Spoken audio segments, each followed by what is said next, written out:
So it's that time of the week again, time for our WSL weekend roundup. 4 match weeks under the belt, Harry. What have you thought of the start of this WSL campaign? It's been an exciting one. I think we've seen a lot of surprise already. We've definitely seen some changes and some turns at both ends of the table. But I feel like now we're a few match weeks in, and this, for me, looking at the table and looking at the results this weekend, was the first signs of the both halves of the table starting to materialise.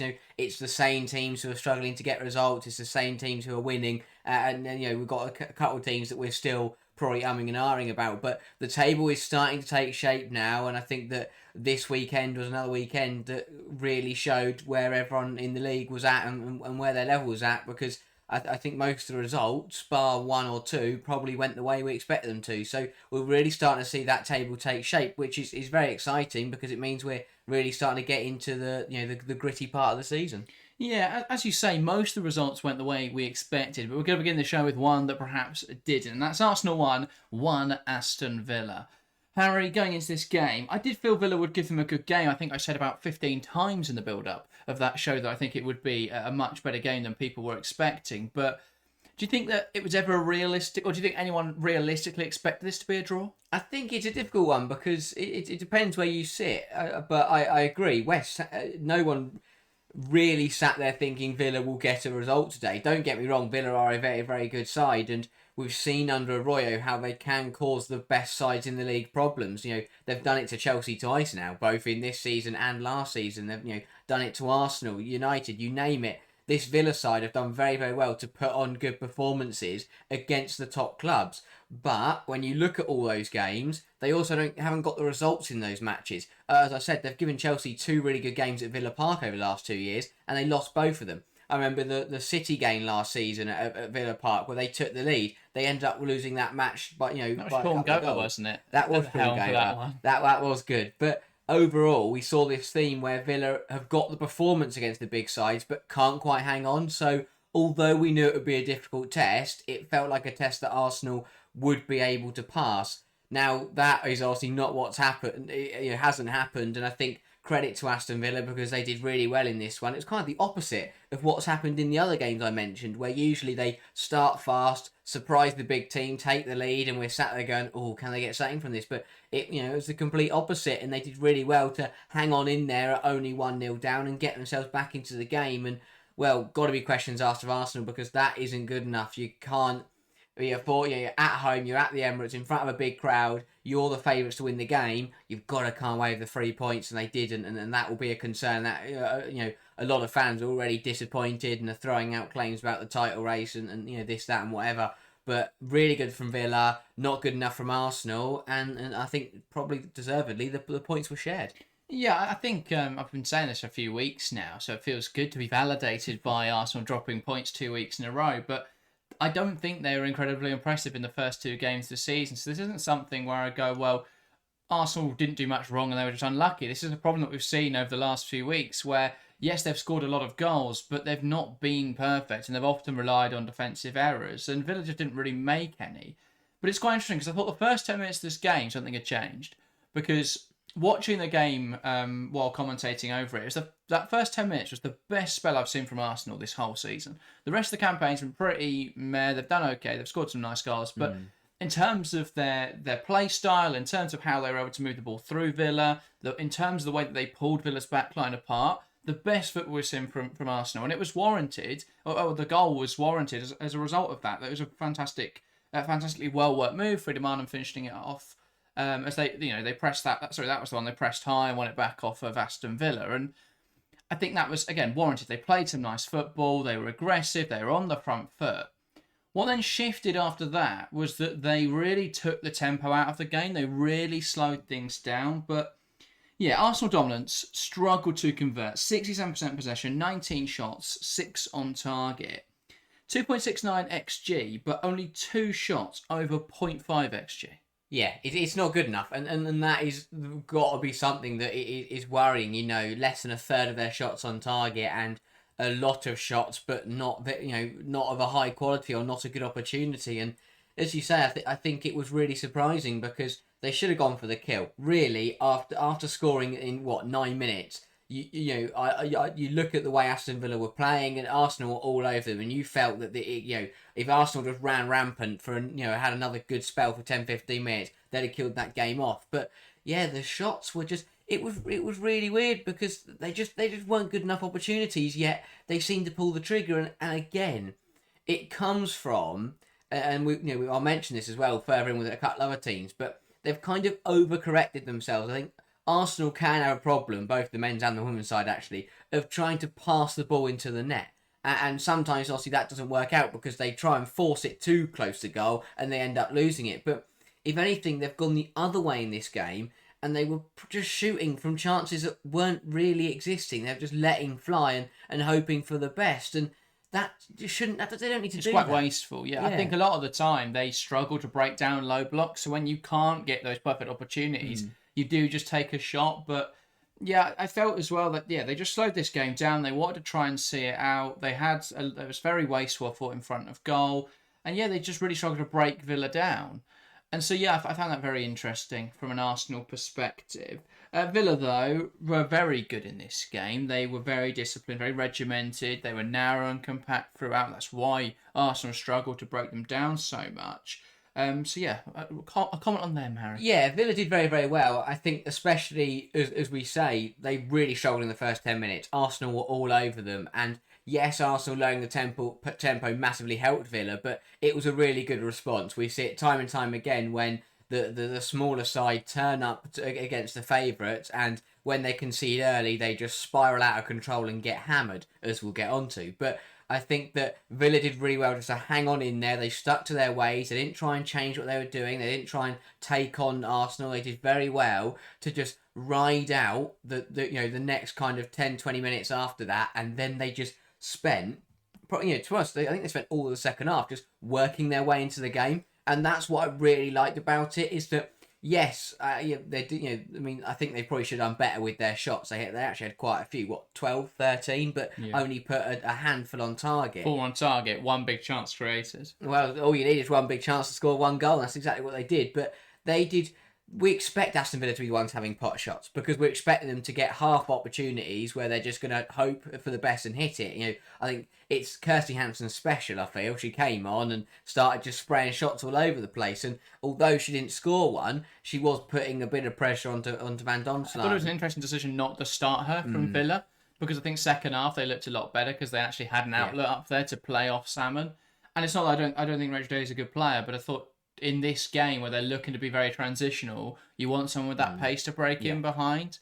Whereas Daly's a bit more of a hold-up player, so in a game where you are up against a side that are going to play deeper, perhaps that works a lot better. But yeah, I did think that was a little bit of an odd decision. Anna Patton, by the way, in this game was probably my player of the match. Phenomenal performance from Patton. The way that she handled Russo, the way that she dealt with Arsenal trying to play through Villa, I just thought she was excellent. And so many times, we saw Arsenal would get through, but Patton was there on hand to break it up. So I thought she was phenomenal in this game. A player who, I don't know, I've never held in. I think she's always been a decent player, but I've never considered too highly. But in this game, stepped up and was a phenomenal player in this match.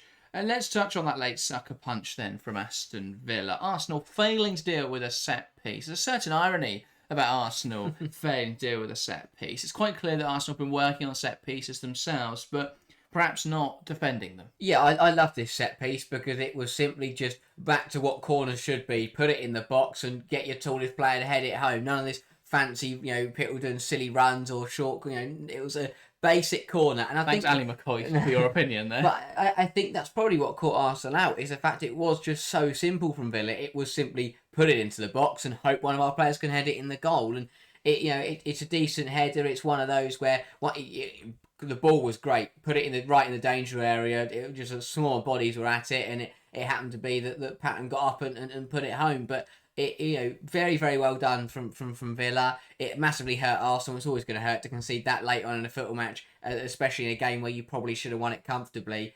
But it was one of those where I wouldn't say it was coming from Villa, but it's one of those where it was always a possibility because it wasn't even like Arsenal were completely on top and Villa just couldn't get out. Arsenal were playing well, but Villa was still having odd chances, and you just felt it's one of those where it is still only 1-0 and something could happen. Even though Villa aren't putting on tons and tons of pressure, they're doing enough where all they need is one good chance, and they got that good chance and they scored it, and they end up taking a point away from the game. But I thought it was a good performance from Villa. Arroyo will be very, very impressed because, as I said, they hung in there after conceding. They came out, they slowly grew and grew into the game, and you know, at the end of the day in football, it doesn't matter if you score in the first minute or the 91st, they all count the same, and you know, they came away with a 1-1 draw. Absolutely, I think Arroyo deserves full credit for how Villa played in this game, but also the goal coming from a substitute, Lucy Parker, off the bench, poking it home. But yeah, Arsenal just didn't deal with that ball, and they should have done better. And Villa capitalised on it. And I think you're right in saying that it always felt like it was coming, but not in the sense that Aston Villa were threatening, but that Arsenal just never killed this game off. They tried to put the handbrake on, they tried to just slow it down and see it out, but I think they went way too early with that, and really should have been pushing for a second or third goal. So, yeah, I think by just dropping off a little more, they gave Villa that belief and that confidence to start coming forwards, and obviously then finding that late goal in the game. And the reason there was so much out of time is because Arsenal was slowing the game down so much. They had a few players that were down for a while, and yeah, they were keen to kill the game off, but they didn't. And in fact, inadvertently kept the game going for Villa to get that goal. Let's discuss the reaction, because I think there's been a slightly hyperbolic reaction that Arsenal are out of the title race. But is it actually hyperbolic? 4 points off Chelsea now. They're down to 5th in the table, behind even Tottenham. Is it hyperbolic to say that Arsenal's title hopes have taken a huge blow this weekend? They've taken a hit, but are they out of the title race? Absolutely not. They are very much still in it. It's one of those where I think it really depends how you look at it, because if you just take it that Team A is 4 points behind Team B, you'd still say that Team A are in a title race. I think because people are looking at it as, you know, this is Chelsea who have now won it 6 times in a row, and Arsenal who never beat Chelsea and always find a way to bottle it, I think people are reacting like the title race is already over. But it's between those two sides anyway. But it's certainly in. It's 4 points across the next 18 games is very easy to catch up. You know, Arsenal beat Chelsea twice, and suddenly they've done it. And yes, obviously, like it's very easy to say that, and Arsenal actually got to do it, and that's why I can understand why people are reacting like they are, because when you do consider Chelsea's record against Arsenal and, you know, what we've seen over the last few years, it is you know, people are viewing it to be difficult for Arsenal to catch that up. But you can gain 4 points back in 2 games, at the least, obviously. But it's certainly not over. There's a long way to go. It is a big blow because, again, mentality as well in both camps. If you're an Arsenal side who haven't won the league for years, and you're already 4 points behind a Chelsea side who are still unbeaten and won it invincible last year, it is going to be difficult, because it will start to play on your mind that you are 4 points off a side who haven't lost under their current manager in the league, because that, you know, where are they going to drop points? When are they going to drop points? But it's not over. It's going to be hard work, but as I said, 18 match weeks still to go. There's plenty of points up for grabs. It's the same thing we've said, for the last few seasons.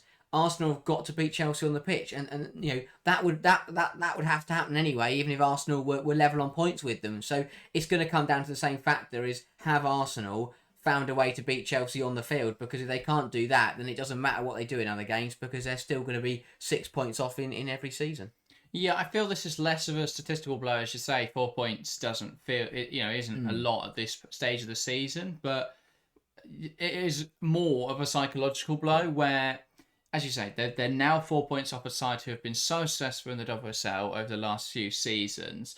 This weekend's going to be an incredibly important one, because this could have huge implications for the title race. If Arsenal lose to City on Saturday and Chelsea beat Manchester United on Friday, it's a 7-point gap to the top, which I think would be very different. But I think it's more of a psychological blow. I think Arsenal will look at that 4 point gap as bigger than it is, because of how strong Chelsea have been, how difficult it has been to compete. I think, given the competition as well now at the top of the table with United and City both there, it's even harder now for Arsenal, even if they do beat City this weekend.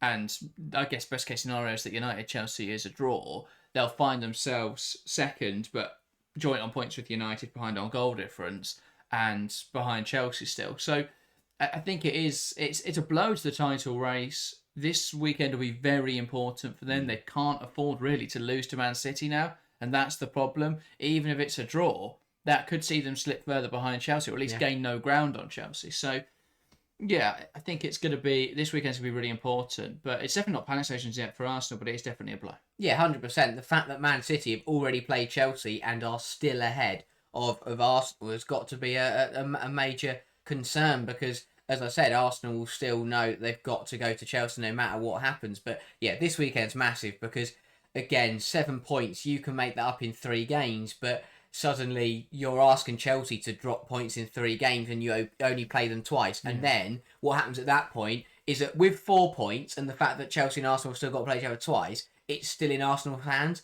But if it becomes 7 points, that then means that Chelsea have got to drop points in one game that isn't playing Arsenal, and then suddenly that's not in Arsenal's hands. So, yeah, this weekend's massive because if they go 7 points behind Chelsea, that's at least 2 wins. That is a difficult margin, and obviously, as you say, we've got United and City in there as well. So it will be one of those where Tottenham at the moment. Yeah, and Tottenham, but not so worried about that one. But because even if they go 7 points behind Chelsea, they're still going to, and if they catch that 7 point gap up, they'll still be behind United and City. So, they're going to end up being behind 3 teams if they do lose this weekend. So it's big that they get the win, but obviously it becomes harder because now what we're saying is going to be going around the camp and going around the fan base where they will know it's a must-win match. And that does play on you in these kind of big matches. Yeah, absolutely. I think it's going to be... It's a lot of points to make up already for Arsenal. I think what is important to say, though, is Arsenal haven't lost a game yet this season, and that's an important fact. It's more of a problem that they just can't kill games off. I think the United game, they never went for it. The Aston Villa game, they got their goal early on when they were playing this free-flowing attacking football, and then they sat off, and that allowed Villa to come back into the game. So, yeah, they've just really struggled to kill games off, Arsenal, and I think looking at this campaign, it depends how you view it, because on one hand, they haven't won either of the games they've played against sides that are any good, but on the other hand, they've had 2 great victories. So it just depends how you view this campaign. If you view it as they won 2 games comfortably and then were unlucky to draw in 2 matches, or if you view it as they were fortunate to win by the manner they did in the first 2 games and then they rightfully drew with sides of good quality. It just depends on the optics of it. If they lose to City this weekend, that completely changes. I think that sways that position one way or the other. If they win it, vice versa. So we'll see what happens this weekend. I think it's going to be a tough game. I think what does play into Arsenal's hands is that while City are very good going forwards, they haven't been great defensively. They've conceded in every game so far this season. So I think that will play on the mind, or at least that's something to consider for Arsenal. Their problem hasn't been in terms of their defence too much because I know they've conceded in all but 1 game so far, but a lot of those have been individual errors rather than structural problems. The problem for Arsenal has been scoring, and City have had a bit of a problem defensively. So that could play into Arsenal's hands. On to Villa, though. Big momentum swing for Aston Villa. Huge point, and it's 2 points from 3 where they've played Arsenal, Chelsea and Brighton. I don't think that there can be any complaints, really, about Villa's start to the season. Yeah, exactly that. As you say, they've played a game less, and the 3 games they have played have been very, very difficult. So the fact that they've taken 2 points away from those 3 games is not bad. I think this is one of those where you just have to ignore the table because on the pitch they've looked like a top half side. They could very much be up there, and once they get a good run of games appearing, if they win those, then they're going to climb. They're going to be in a really, really good position. So nothing to worry about for Villa. A really, really good point away from. I think they've gone away to Brighton and away to Arsenal now, and taken a point away from both of them. Brighton's home record last season was absolutely absurd, and Arsenal, obviously, at the Emirates is a massive advantage. So really good credit to Aston Villa for holding their performance, holding their level against some of the top sides, and to be honest, I think they're a little bit unfortunate as well to not take a point away from Chelsea. So they're in a really, really good position. Although the league table doesn't say that, there's nothing to worry about for Arroyo. I think that they will easily climb the table in the next few weeks. Yeah, you said at the top of the show that we're starting to see the table take shape now. We've got a top and a bottom half emerging. But personally, I think that is true. But at the moment, Tottenham and Villa just need to swap. I don't think Tottenham will be as low as Villa are because Villa are 10th at the moment. But I mean, in terms of their hierarchy, I think Villa will push up into the top half once they have some kind of fixtures, and Tottenham will drop into the bottom half once they play some more difficult games. But We'll get to Tottenham later in the show. Let's move on to our second headline game. West Ham 0 for Chelsea. After last week, where a lot of Chelsea fans were quite frustrated by Chelsea's performance and lack of attacking threat, this was a much needed drubbing, really, for the Blues. Yeah, it was really good from Chelsea. Very aggressive on the front foot from the off and completely tore apart a West Ham side who didn't turn up. And yes, obviously, we'll get onto West Ham in a moment. It was dreadful, but full credit to Chelsea because they went for the game. They threw players at it. They did really well in those first 15 minutes to just completely annihilate West Ham. They overwhelmed them by throwing players forward.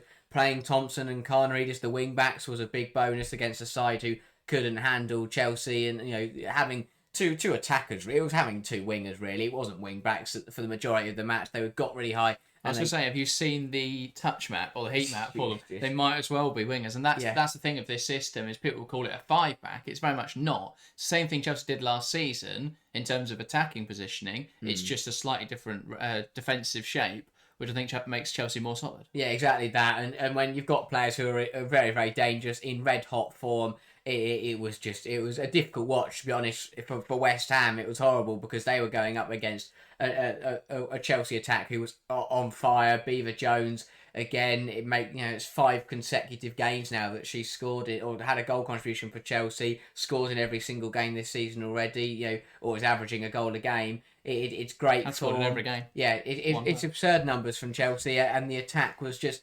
What the big difference I found between this and Leicester game as well was that the Chelsea attack was just so in sync. It was brilliant the way it moved, and it was brilliant. It was a very, very good attacking display from Chelsea, and they just tore West Ham apart. Very, very professional demolition job.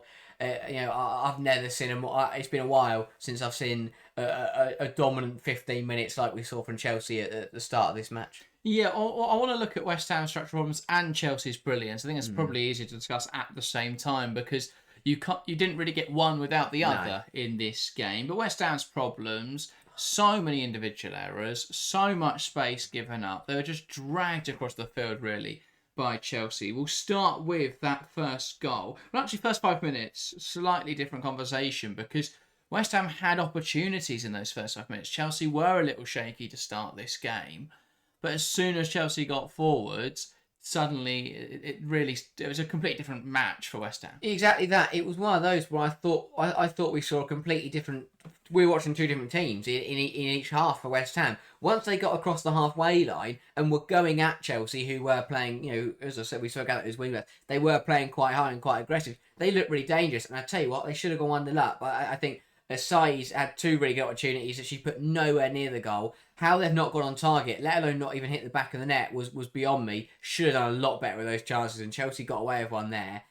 Gorey hit the post, and it was one of those where it looked to be a really good end-to-end game. The problem is that Chelsea could just about deal with the threat from West Ham. Once we crossed back the halfway line, and we were looking at West Ham's defence, it was abhorrent. I've never seen anything like it. They were an utter shambles at the back, and we knew it was going to happen. We've seen this in the last few games.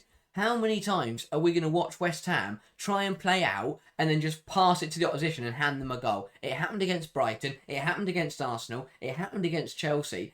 I don't know what more Ryan Skinner needs to see to stop them playing out. You've got a brilliant front three, and you've also got a lot of height in there. You've got Ueki, who's good at hold-up. You've got Asai, who is brilliantly physical. Same with Martinez when she plays. So why don't West Ham just go direct into the front three and then play off them and then bring players into the game rather than give it to one of the centre-halves who will just pass it to the wing-back who's in no space, who then plays it into the middle of the pitch and, oh no, Chelsea have robbed it and they've scored a goal again. Just structurally, there was the gaps between everyone were too large. Yeah. And they couldn't possibly pick out those passes a lot of the time. So what would end up happening is they try and play that pass. A Chelsea player can read it because it's covering 40 yards on the ground. So someone pounces on it and Chelsea are in. And suddenly they look up. I mean, the Erin Cuthbert goal, where she's just in the middle of the pitch and suddenly the ball's at her feet. She turns around and she's got acres to drive into. And she comes forward and she hits it. I mean, I really wonder what would have happened if they had Megan Walsh back in goal for this game like they had in the Arsenal game. Because King Ajemic made 8 saves. Wow. And still conceded 4 goals. So, one of those days where they just faced an absolute torrent of just attacking threat from Chelsea. The first goal obviously was the free kick. It's fair enough. Yeah, it was a stupid foul though, really, for Tissy. She went in on Viva Jones. I don't know if she needed to. I don't know. I think that at the end of the day, it's one of those where if Zadorsky lets her go, Beaver Jones is through on goal. So I thought it was Zadorsky. But I said at the time that it wasn't a bad yellow. I said on the stream, that's not a bad foul there. That's a tactical foul. That's a good one because if she lets it go, Beaver Jones is through on goal. Obviously, Beaver Jones can step up and put that top corner and maybe look like an idiot. But it was one of those where, I don't think there's nothing wrong with that. It's a tactical foul. She took the yellow card. If that goes over the bar, it's a smart free kick because it means the scoreline stays level. The fact Beaver Jones put it top corner, I mean, Šemić was at full stretch and was nowhere near it. It was a brilliant strike. So for West Ham, I don't think they did too much wrong with that one. What then happened after that, I can only describe as utter chaos because they simply just fell apart. I've never seen a side. Again, you can debate whether Chelsea caused them to implode or whether they just pressed the self-destruct button themselves. It was just carnage, and Chelsea took full advantage of it. And I've never seen a side look so poor so consistently because they've as I said, they've destructive. I don't know what they've done. They've been an utter mess. They implode in every game. And I've never known a football club like it. I don't get how you can do that. But Chelsea just ran riot. As soon as that free kick went in, my oh my, the next 15 minutes after that were just pure chaos for West Ham. Yeah, those 15 minutes, really impressive stuff. Obviously, Conor Reid with that second goal. It was nice work from Captain down the left-hand side, who had a hugely impressive performance. Yeah. I thought Vika Captain, goal and assist for her. And I think she picked up some bad criticism after the Leicester game for a lack of involvement, but in this game, she was involved in everything positive for Chelsea and was excellent in, both on and off the ball. So great work from Captain. And yeah, she created this chance, manages to wriggle the ball into the penalty area. No one in a West Ham shirt reacts, and Conor Reid walks into the penalty area and slots it past Šemić. Then was the Aaron Cuthbert goal where Ueki's tried to pass it back to no one. We're trying to go to Gorey, but it was just too... And again, this is the problem. Because what West Ham are doing at the moment and what they changed in this game is that they tried to play with a midfield 2 against Chelsea's midfield 4. And I just don't get how they ever thought that was going to work. Because, they were trying to play the intricate passes and then it was slightly behind Gorey and there was no one behind her. Because her and Siren are the only 2 midfielders in there. So it's Aaron Cuthbert who picks up the ball. No one for West Ham steps up and tries to deal with her, so she just takes aim. And I felt for Šemić on that one because there's very little that she could do. Onto the red cards, a very much deserved red card, I felt, because I have seen a little bit of discourse as to whether it was warranted or not. I saw Catherine Batt from, I think, the Independent or Telegraph saying it was the weirdest, or I think tweeted, geez, that's the weirdest red card I've ever seen. A few people in chat said it wasn't a red card, but she's grabbed her hair, and by the letter of the law, it is a red card. Yeah, it's exactly that. It's the law. It's the rules. I think that I agree to an extent that, well, first of all, it's 100% a red card. I agree that it was a bit of a weird one because if you look at the other instances where you see a hair pull, think back to the Germany one against On and Bock in the Euros. Hendrick. Well, that was a very obvious, 2 hands and Box running away and just pulls her back by her hair. Balumi was more scrapping away and then pulled the hair as she was grappling. It's a red card, 100%. It doesn't matter how you do it. If you pull someone's hair, you pull someone's hair. That's a red card. So there's nothing controversial about it. I agree though to an extent that it was a bit of a, but because it was a nothing one in terms of it wasn't like she's pulled her and thrown her on the floor. It wasn't like Thompson was running away through on goal. Thompson was just running around really in the middle of the pitch, and Balumi just pulled her hair. It screamed of desperation, which is what this whole West Ham performance screamed of, really. Where Thompson's got away from her and she's just pulled her back out of it. Just frustration more than anything else. But again, I agree broadly that she's tried to pull the shirt and caught the hair, but it is absolutely a red card because it's dangerous, and that could have been very painful. Let's move on to Chelsea reasserting dominance, 2 points clear. A big gap now in the WSL, 2 points clear of everyone, 4 clear of Arsenal, who I think most people would consider Chelsea's strongest opponents for this title. great start to the campaign, really. No complaints. Exactly that. What more could you want? The unbeaten run under Bon Pastor continues. It's a very, very strong start to the season. The only side to take maximum points from the first 4 games. So you can't argue with that. They're scoring goals. They're looking defensively solid. When you're picking up wins, clean sheets, and scoring goals, that's title winning material. And again, Chelsea are on a very, very good run. And the fact that I still don't know when they're going to lose in the league under Bon Pastor. It's the $1 million question now, because the run just seems to keep continuing. Again, it's a big test this weekend, but if they win on Friday, then they're going to be in a very, very comfortable position. But yeah, really good start from Chelsea, and you can't complain about that. Not much more they could have done. It's been near on perfect, really. Yeah, Friday will be a big test. I think United are a very difficult side to beat, but 26 games unbeaten, can't complain with that at all. Chelsea's performance in this game looked much better, and if we remember this setup against United back in May, United just didn't know how to respond to the way Chelsea were playing that day. So if it's a similar story, it's going to be tough for United once again. But I have been very impressed with United this season, so I think it's going to be a really interesting game. And yeah, Beaver Jones, excellent. 4 from 4 now, a goal in every single match. I think she's really adding quite different goals to her catalogue. And so, yeah, really impressive. And I thought Vika Kaptein stood out as well, was probably my player of the match. So, really impressive stuff. Let's get on to another 4 goals from a top team. But they did concede. It was Man City 4, London City Lionesses 1. The big story in this game, clinicality from Man City. And they managed to take all their chances, really. Yeah, they can't really complain. It's one of those where it was probably maybe bar Chelsea, it was the most cut and dry result of the weekend. City were the better side. They took their chances. London City again showed signs of promise, but still aren't at the level and still are struggling defensively. And Man City took advantage of that. I mean, it was good from City. I thought they moved the ball well. They did struggle at times to play out and to get out, but when they did manage to play through that first line of London City press, London City looked really vulnerable, and Manchester City took advantage of that. I thought they looked dangerous. They looked sharp. Khadija Shaw's back amongst the goals.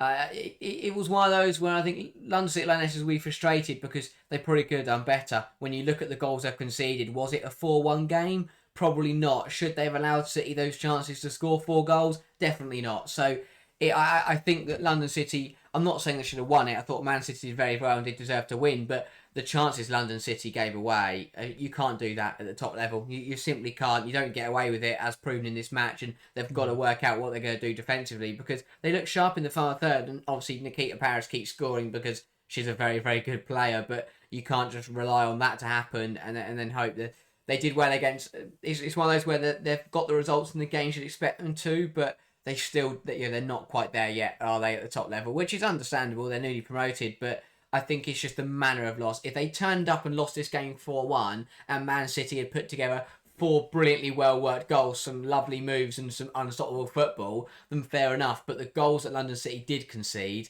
they probably should have done better for the majority of them.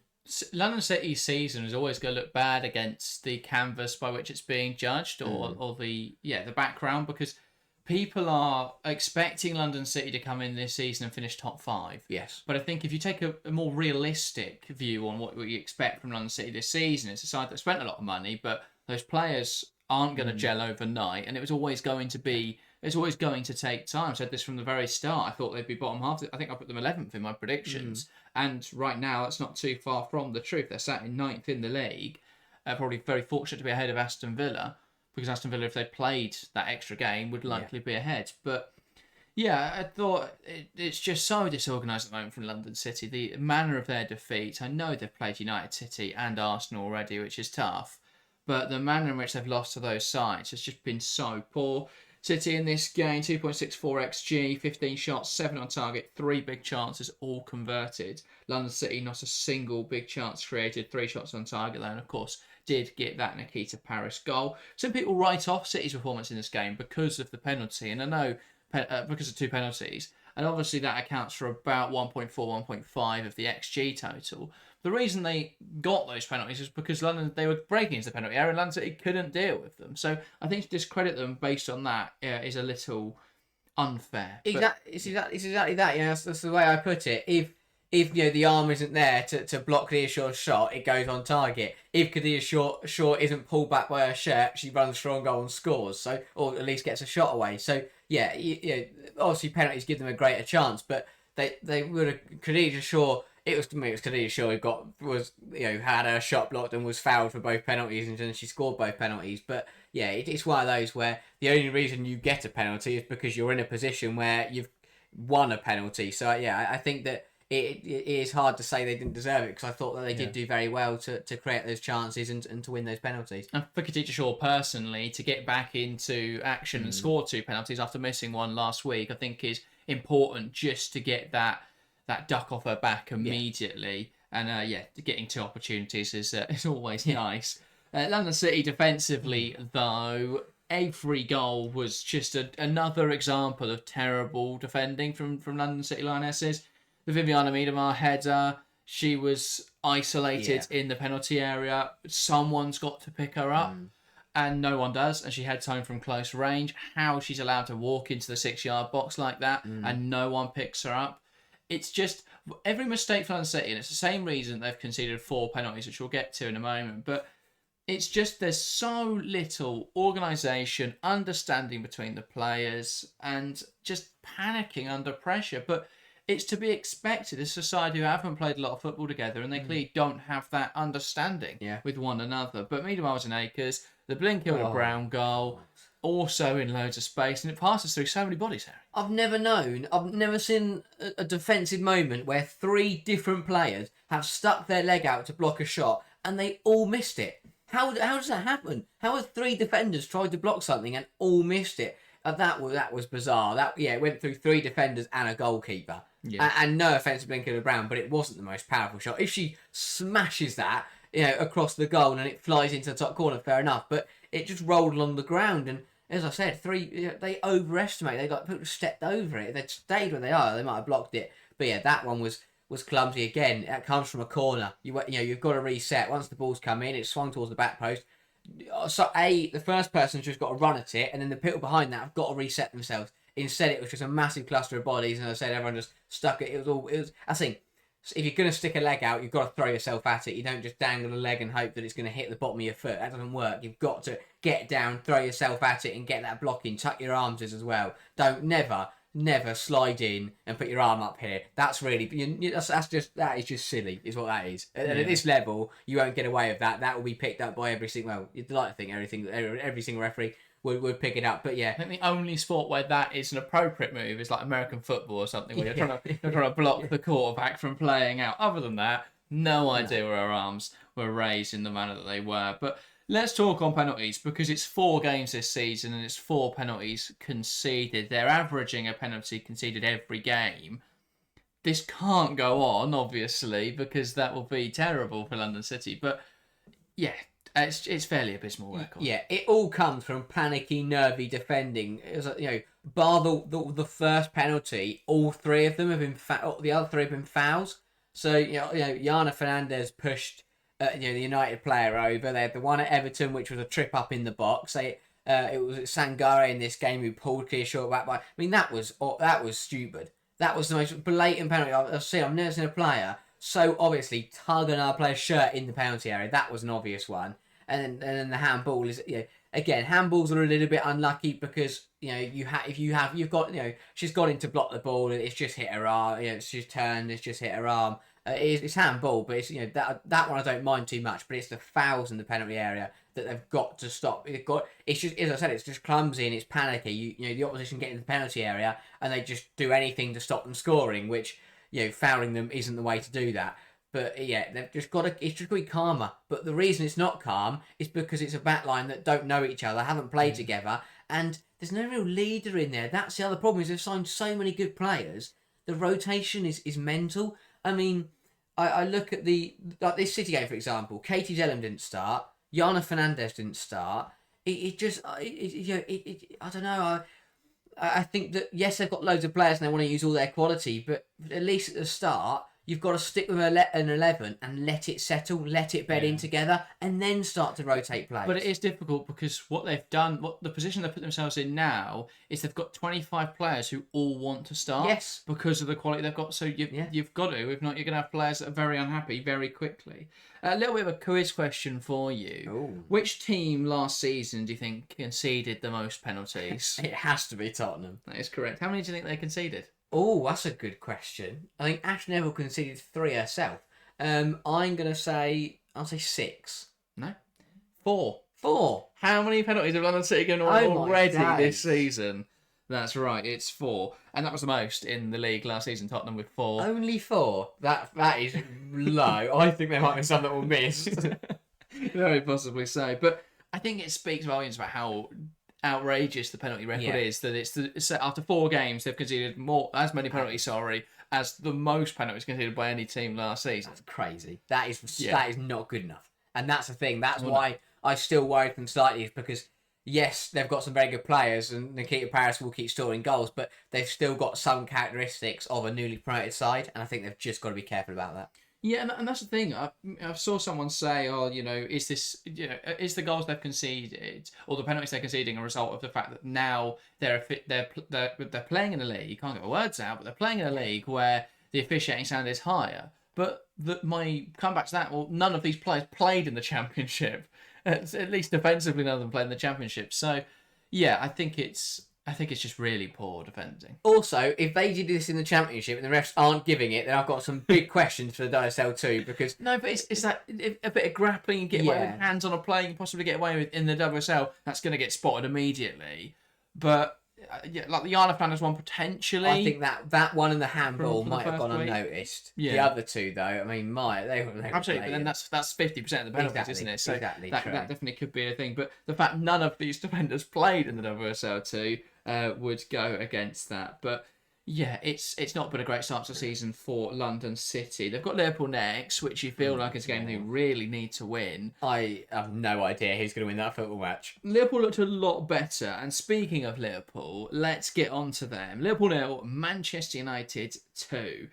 United really asserting their dominance in this game. It's interesting for Liverpool because based on result, this was a better performance because they were playing a tougher team and they didn't lose as many as they have been in recent weeks.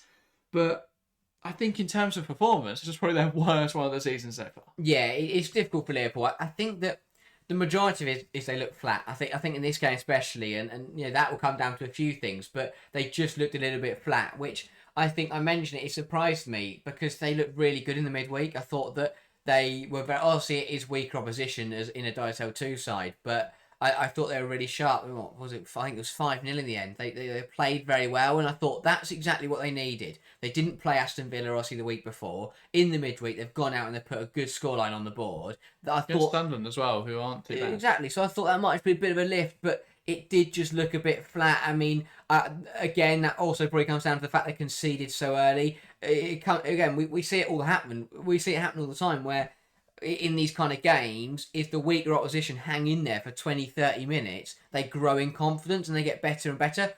But conceding after 4, like Liverpool's heads had already dropped, and I thought the fact it was only 2-0, they did well, but it was just a bit flat. They didn't look up for it. It weren't at 110%. It was better. I think they looked more solid.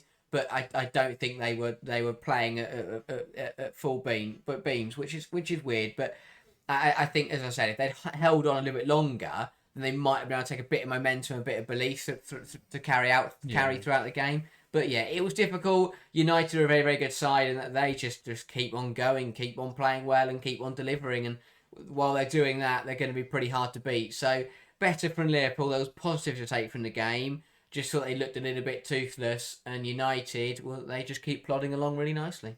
Yeah, I thought this was a really impressive performance, a composed, controlled victory on the road as well. I thought, Hinata Miyazawa was on it today, really wanted to score some goals. It was a great strike for the opener. She had another one that came off the post, that easily could have been more. 2-0 is a very kind scoreline to Liverpool. I think their best player was probably the assistant referee, who raised her flag like she was rewarded every time she did it. Every time United went through, especially the second half, every time they went through, flag goes up. couldn't believe it. But there were so many where it didn't look offside at all. So I think Liverpool were let off a little by that. And the problem Liverpool have at the moment is Gareth Taylor is still trying to play football like he did at Man City. And that is fine if you're playing some of the weaker teams in the league. The Leicester game, they played really well. They played out really effectively. They were able to move the ball forwards well. And they were somewhat unfortunate against Leicester. And they probably should have won that game. But in this game against United, you've got to understand that you are a relatively weak team compared to United. You've got to sit deeper. Because on another day where the Lionesses not quite so flag happy, this is 4 or 5-0 because United kept getting in behind, and that was a real problem. The Turling goal obviously coming from them, the Toon goal, coming from Turling, putting pressure on Gemma Evans, who's not good enough to play out from the back. Possession-based football, it's not what she's suited to. She gets caught on the ball. Turling does really well to squeeze a pass across the Toon. She finishes it off really nicely. But it's once again just Liverpool trying to play football they're not at the standard to do. And as I say, I think that's fine against those weaker sides. They like the opening 2 weeks of the season, they deserved more from their performances. But in this game, they just got destroyed by United side who could turn that ball over so easily. Yeah, it comes down to the same problem that we saw Robert Villaharm have last season, where he just kept playing the same players even though it wasn't working. And we saw Marta Thomas keep playing and she didn't even score a goal. But Gareth Taylor's got the same thing. You've got Risa Shimizu, you've got Bernabé, you've got Shimchak in there now. So they've embedded as well now. They've had a couple of weeks. So where is the reason to keep playing Gemma Evans and to keep playing Lily Woodham and to keep playing any of the defenders? Come off injured after 21 minutes. Shimizu came in. I didn't think she looked too bad. Exactly. So just play her from the off anyway. I don't understand it. They've got better defenders, better centre halves who are, Shimchak comes from the La Masia. She's going to be brilliant. I'm really hoping that she's going to be brilliant on the ball. I say that. She'll probably now be terrible. But, you've got a player who, once she adapts to the league, will be calm and will be better in possession, who is also really physical. And that is all the things that Gemma Evans isn't. So stop playing those players and play the better players that they've signed. They've bought these players on loan and they haven't played any of them yet. I think you've got to start giving them opportunities because they keep sticking with this same back four. We keep watching Gemma Evans play and Grace Fisk play as a right back. They're going to keep having the same problems. And I really hope that Taylor does drop that stubbornness and does start to bring in the new players because it will massively help Liverpool because I don't think they're that bad in the final third. I think they've got some very good players in the final third. So just put defenders on the pitch who are good enough at this level, and I think the performances will start to come together. Yeah, Evans, by the way, I think she had a really torrid game. It's shown in the numbers. 0% aerial duels won, 33% of her ground duels won, only 3 defensive contributions throughout the match. And obviously did give away the ball for the goal. So, yeah, just really struggled with the physicality. You compare that to someone like Gemma Bonner, 12 defensive contributions on 100% of her aerials. So it's night and day, but yeah, really struggled in this game. Just got bullied, really, every time Turland ran at her. It was a difficult game for her. Liverpool struggling to find form. The other area they struggle defensively, but they're also struggling to create chances in this match. 1 shot on target, 8 shots, 0.78 XG and only 38% of the ball. So they're trying to play good football, but it just isn't working. Again, it will come down to opponents. I think against a team like London City who can't defend, it's going to be fascinating to see what's going to happen there because London City can't defend and Liverpool can't attack. One of those has got to break. Something's got to happen there. So either we're finally going to see Liverpool score some goals or we're finally going to see London City keep a clean sheet. But either way, one of them will have a fun day out. And then they play Man City after that, which is Gareth Taylor's chance to exact revenge on his former side. That'll be the one game he wins in 2025. Absolutely. So United, though, consistent now in big games, even winning away against a Liverpool side who have been a bit of a toughie one, but a tough game for them in the last few seasons. Yeah, exactly that. United, what they're doing is that they were good last year, but they're even better now. And as you say, they're getting over those sides who are, the bogey teams or the sides they always struggled against. They're doing really, really well. As you said, they lost to Liverpool away last year. They lost to Arsenal last year, and they come back this year, and they've drawn and beaten those two sides. So they're looking really, really good. They're still unbeaten. They're keeping pace with Chelsea. They're right behind them. Massive game Friday night, absolutely massive because this is where Skinner, proves his mettle because they've played well. They're looking good, but this is the ultimate test. If they get it right on Friday, then they are going to be a side that to be reckoned with this season. But they're looking really good. It was another good performance. Saw the game out really nicely. Were no threat of letting this slip at all. So again, another really good 10 out of 10 performance across the board for United. Yeah, absolutely. Only 3 shots on target in this game, but as I say, the amount of offsides, they would have had a lot more had they not been given 7 offsides in total by the end of the game, which is a little bit ridiculous, but there we go. Let's move on then to Leicester City 1 to Tottenham. This was a fascinating contest. Harry, you loved watching this, didn't you? Yeah, I have questions about what on earth happened in the second half because on my phone, all the notifications were coming through the first half. This has happened, goal, goal, goal. I thought, wow, what a 45 minutes. And then it just went silent for the second half, and they're just one full shot time. on target between the two sides. I think if they'd accurately depicted this game in the highlights package, they'd have just shown the first half, and then it just cuts, and that's it. Yeah. Because nothing happened in the second half. But in terms of the game in its totality, Tottenham started fast, some really well worked moves, and deserved to lead by 2 goals now. Exactly that. It was the same players coming up for Tottenham once again. Tandberg has really taken to the league. We said this. She's adapted well because of the profile of player that she is. You know, she's quick, but she's also physical. She can match the strength of the WSL, and she's joined in really nicely. I thought she got away with it a little bit on this goal. Leicester really should have pounced on her heavy touch. I mean, she took 2 touches and then had a shot and kind of just prodded it into the corner. I thought Leicester probably should have defended that better, but still, she did well to make the run and managed to put it in the back of the net. And you know, credit to her because she's looking really sharp, and it's exactly what Tottenham need. They need an attacker who was going to come in and boost their ranks. And Olivia Holt, oh my day, it's a miracle. She starts a football match and she scores. Wow, who's surprised? The player that keeps coming off the bench and doing really well, the player that didn't get to play at all under Robert Villaharm, finally gets a start, and look what she does with it. A magical player. I'm so glad she got to start in this game, and I'm glad she delivered as well, because A, she's in my aerial fantasy team, and B, she's a very, very good player, and I've been baffled since she joined Tottenham as to why she hasn't started, but got the nod in this match and took full advantage of that. A really nice finish, a lovely little dink over Leipzig, and that gave Tottenham a 2-goal lead, which was important come the end of the match. But yeah, two players that are, I mean, Olivia Holt feels like a new signing because we just didn't see her last season, but 2 players that are really coming into form and are making Tottenham's attack look so much more dangerous than it was last season. Yeah, Olivia Holt's an excellent player. She's averaging a goal, 1.13 goals per 90 so far this season, so a strong start to the campaign.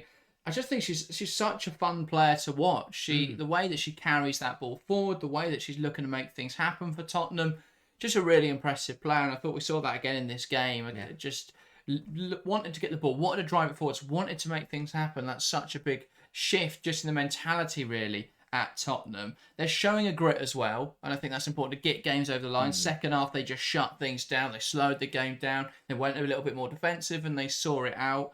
And they were very unfortunate to concede because Leicester City struggled to muster up much in this game. Just 2 shots on target, not a single big chance created. The goal, it bumbled around a bit. Sam Tierney poked it in the back post, and that got Leicester over the line. It's difficult for Leicester. They're clearly fighting and they're clearly working hard. It just feels like they've been put into this WSL campaign, having lost their manager, having lost their best player from last season.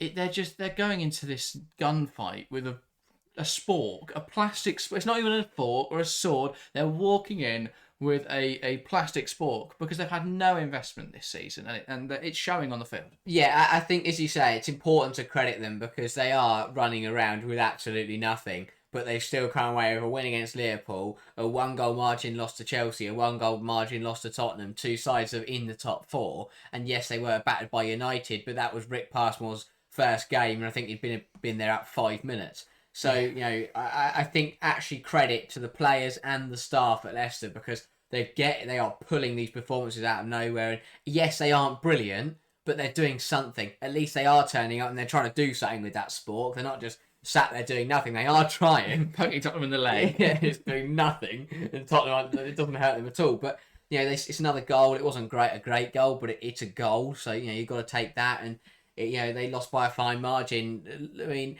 it's a bit unlucky because this Leicester performance against. Remember this game last year when Tottenham played Leicester and Tottenham won it without having a shot on target.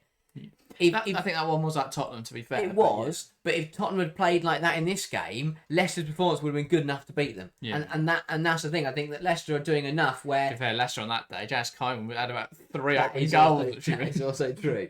But what Leicester are doing is they're playing well enough against where they're playing well enough that if the opposition aren't playing well, they might get something from the game. And that's why we've seen these fine margin losses and the win against Liverpool, because they're kind of going, we're going to play at about a 4 out of 10.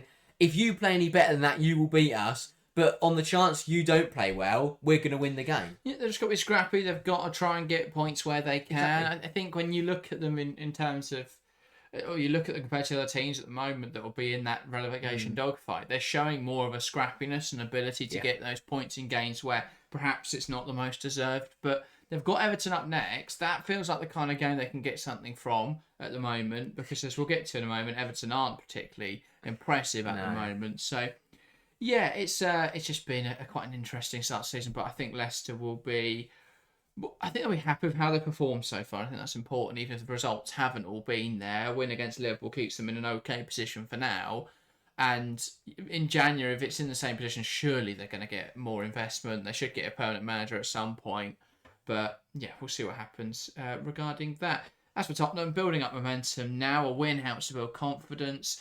The defence this season, I think the players must be just different, completely different to the people who showed up last season, because they look a much better defensive unit. Rybring back at right back in this game, they're able to deal with everything that Leicester throw at them, really, apart from the goal, which is again really unfortunate. But Toko Koga stand out again. Hunt, really good performance again. Nilden was phenomenal in this match, and yeah, they just played really, really well. Tottenham, really impressive start to the season. Yeah, the common denominator is you take Aston Eidevall out your football team and you start winning. Well, that's the other thing. I think what he's done very well, Martin Ho, is he's using profiles in the right positions, which helps. Good start, and he's not. He's kept the players who have done well in pre-season. Obviously, Aston Eidevall was one who was out, who's been out injured, and whether or not she'll return from that, she did play 25 minutes in this game, but.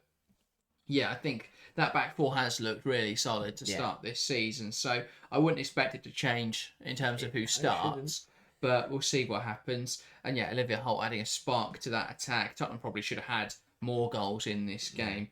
But yeah, one of those. It was an interesting game, and Tottenham looking good. Yeah. Let's get on then to the last game, which there isn't loads to talk about. Brighton 1-0 Everton. Oh dear, for Everton, really. How to describe this game? Brighton did well. Everton didn't really. It wasn't an incredible watch, was it? No, it wasn't. It was one of those where, I mean, last season, Brighton, Rikiko Sake ran rampant. In this game, it again. It's a bit flat from both teams, really. It was, as you say, it was one of those where neither side really offered much, but the side with the better players won the game, which is kind of what happens. It wasn't great. It was really one of those where it just. I feel for anyone who watched this football match, because there was just nothing to get excited about. Yeah, first half Brighton played well, 6 shots, 1.12 XG created. They had more of the ball than Everton, and they looked quite good. They created those chances, and obviously Michelle Aguimang scored her goal, finally rewarded. She's been getting in some really great positions and just hasn't been able to find the back of the net, but this is an important goal, finally breaking that duck for the season, opening up her account. And yeah, it was a tidy finish, albeit with some fairly abhorrent defending from Everton. Yeah, again, I think it wasn't West Ham levels bad, but it just there's no organisation, and it's really bizarre, because I think that last season Everton after January, Everton did really, really well to be defensively solid. They looked really regimented. They sat narrow, and they made it hard for sides to get through them. This season. They're just all over the place. I think when a team has the ball and they're coming at Everton are disciplined and they are regimented and they understand their roles and they deal with it. It's when they give the ball away unexpectedly and just they all react by panicking. Everyone just panics, and they gave the ball away, and Brighton managed to create an opportunity that they can cross the ball into the box from. And then in that moment, all these Everton players, it was like watching, I don't know, ants when the queen. I was going to say ants when the queen bee goes. Is there a queen ant? Yeah, something like that. Bees when the Queen Bee dies. It was pandemonium, chaos in the penalty area. Players were running around everywhere, and there was 3 on the goal line. Aguiman was unmarked, and there were 3 players, including the goalkeeper, to be fair, all stood on the goal line trying to make their bodies as big as possible. It's just erratic. That's the bit that I find most strange, was that Aguiman actually took a really bad touch, and it wasn't an easy finish. Kafaji flicked it back with the back of her heel. And then Aguiman kind of just bobbled around with it and then poked it home. But she could have been tackled if everyone on the goal line wasn't just jumping and hoping that they'd block it. If someone had ran forwards, they'd have been able to tackle her in time because she took so long to bring it down. Yeah, decision making in their own penalty area from Everton is so bizarre. And Sorensen we gave him a lot of credit for last season for the way that he turned that side around from the football he got them playing, but he's got to work that out because they do not look good enough. I think Brighton probably got away with it a little bit on another day against a better side. Brighton would have lost. Their performance wasn't brilliant, but they never looked like conceding at all. True. And the second half, they definitely slowed it down, tried to just kill the game off. And I think they did fine. Inadozie with another impressive performance. She's been a huge upgrade in goal for them. But yeah, I just thought it was a professional job from Brighton in a game that could have got a little bit messy. And Everton it's just a bit flat at the moment. Yeah, it's pretty bizarre. I think that, again, I mentioned the back end last season, Everton were, there's a bit invigorated. They had a bit of fire about them, a bit of fight. They were exciting, but everything just looks so mundane and slow. And then they play it out slowly, and then they lose it, and then oh no, they've conceded. And then you look at the goals against Tottenham, and it's just. They're really rubbish goals they are conceding, and they've got to do better at defending their own penalty area because their box defending is all over the place. But yeah, work to do for Everton because they did not look good enough. And I think that, again, they've got some good players. They seem to work out what to do with them and where to use them. I thought they looked better with Kitagawa and Holmgard on the pitch, which shouldn't be much of a surprise. Rather, no. I mean, they've just trialled loads of different wingers at right back. I don't really know why they keep doing that. But yeah, they put on 2 actual fullbacks and they look really comfortable. Yeah. But yeah, they don't really look like conceding second half, but Everton never looked like scoring. Brighton, I mentioned their defence, one of only 3 teams to keep a clean sheet this week. Limited Everton's just 2 shots on target and 0.5 XG. But yeah, Everton, awful, inefficient attack, inability to create chances. I don't even think awful is the right word. I want to retract that. It's just flat and there's nothing there. Yeah. But they're not doing anything particularly wrong. There's just nothing really happening on the pitch at the moment. Yeah. For Everton. But yeah, to only lose 1-0 to Brighton isn't the worst result, but the performance was particularly poor. Let's get on then to aerial fantasy, Harry. I'm surprised you're not jumping out of your chair with joy if I say that, because you have had a much better week. We've had a good week and a much better week than I have again. I'm going to fold my team. If there was a director of football or an owner to this aerial fantasy team, I would be gone by now for picking terrible players every week. And yeah, it's not been a great start. I'm currently 16,000th in the world. I didn't even know there were 16,000 players of aerial fantasy, so that's good. We'll soon. I think there's only 17,000. So I've had an absolutely abysmal start to this season. Yeah, that's not great, is it? That's not great. Not so. I'm 290th in our own league. I didn't even know we had 290 people. Well, thanks everyone for signing up. I am worried I may be bottom. But let's ignore that. 41 points this week, below the average once again. My biggest problem this year has been that none of my players are actually playing, which doesn't help. Inadozie, 6 points, thank you. One shining light, another otherwise dire game week. 5 points from Riviere, clean sheet, but she did get booked. 9 from Caldente, the standout performer, and 12 from Beaver Jones with the captain's armband. The rest was a load of 1s and 2s. I had lots of problems, like Ellie Carpenter not starting and then not even playing. Matilda Wimberg, who I thought was back off the bench last weekend, not in the squad this weekend. And the whole reason I had Wimberg from the start of the season was because Tottenham had really nice fixtures in the first 4. And so now I kind of need to get rid of her. I've got too many problems. My issue is I don't want to do my clean slate this week because there's Chelsea versus Man United and Arsenal City. So I'm just going to have to brave it out for another week. and then I'll probably do my clean slate after that, and just pick a completely different team. But yeah, horrible week. You go. I've got nothing left to say. I've had a really good week. 57 points, That's above the average by 14. Yeah, pretty good week. Captain Shaw, which is obviously the big one, 12, double to 24. Really good stuff from Shaw. 10 from Olivia Holt. Just keeps delivering because she keeps, it's back-to-back goals now, and she's a visionary, so she's throwing 3 points on top of the goal. Is she visionary for next week? She's above 2%, so no. No. So she's gone up now, which is a bit of a shame. But did that go up before the deadline? What do you mean, what deadline? Last week's deadline. Oh, I have no idea. Oh, she was visionary for this week. Yeah, but she if she has risen after the deadline for the most recent game week 4, then she'll still be visionary for game week 5. You can check if you go to formation and click on her. There you go. We'll find out. Yeah, she's still visionary. Happy days. Go, mate. There you go. I'm having a great She's time. got Brighton, though. A bit of a toughie. Yeah, she'll still score. And then, apart from that, Bjorn 5, Letitia 6, and Aguimang 5 with any players to score above 1. I benched Riviere. No, I don't think I meant to do that. I don't really know how I didn't notice that. I think I benched her against Arsenal and then just forgot to put her back in, which was a bit of a shame because that was 5 points missed out on. Apart from that, not too bad. What's the red thing next to Rantala? Well, I took a gamble on her because the game still thinks she's injured, but obviously I saw she started in the midweek and I thought I'm going to take a gamble because she's visionary, no one else can have her, and she's playing Tottenham. She didn't get subbed on until the 58th minute and didn't do anything in that half hour, but I still think that that was a good idea for me to do that. But yeah, another really good week, and I keep climbing. I don't know why I've got a down arrow next to me in the Women's Football Chat League because I've climbed up to 65th. I am having a great time breaking into the top 100. I am coming for that top spot. I am only, oh dear, how many points am I behind? Okay, don't scrap that. I'm about 100 points behind top, but we're still pushing, we're still climbing, and we're going for it. Yeah, top of the game week is, do you want to be finding who's got the most points this game week? Okay. Well, I do top of the game week. Queen City Gunners, Phil Washburn, so change at the top of the table. 65 points this week. And their team consists of Hampton, 6 in goal, 5 from Bjorn, 6 from Letitia, and none from Ellie Carpenter.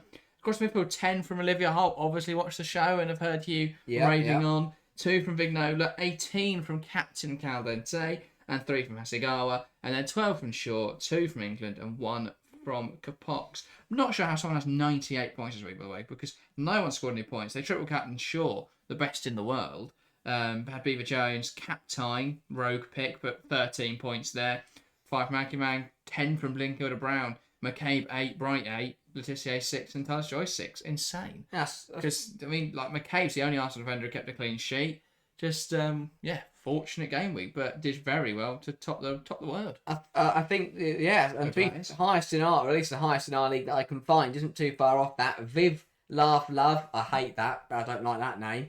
With 82 points, I've seen them. Sorry if you're watching. Who is that?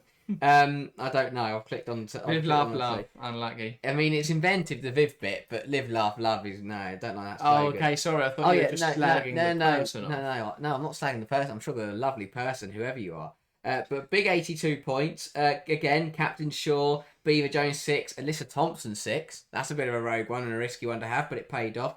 13 from Hinata Miyazawa, 6 from Rosa Kafaji. So actually having a few of those rogue players is making a difference in their Miedemar. I mean, expensive frontline of Miedemar, Shaw and Beaver Jones, but on weeks like this it pays off. So a big 82 for Viv Laugh Love. Better than putting all your money into players like Fagino, who got booked and didn't do anything. Bizet. Last week, shouldn't you? Yeah, Bizet, who didn't do anything. It didn't even start. And Beth England didn't do anything. So, yeah, I've got a lot of transfers to make, but I'm not going to make them this week. I'm going to make them next week. But there we go.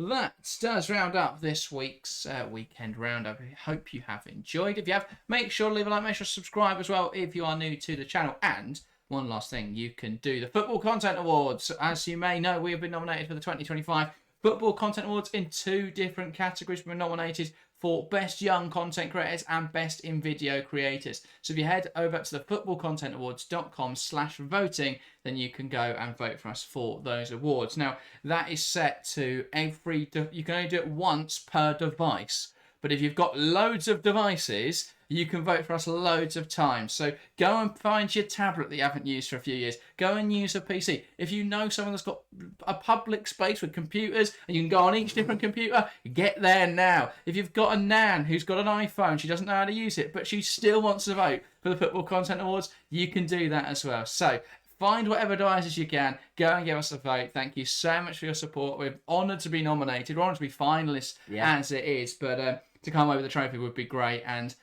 add something finally to the set. I don't know where we'd put it. Maybe Hannah just hold it. Just hold it. Just here for every stream. Every 1.2. You're going to have to balance them. It'd be brilliant fun. But yeah, that does round up this week's episode. Thank you guys very much for watching. And we'll see you next time. See ya.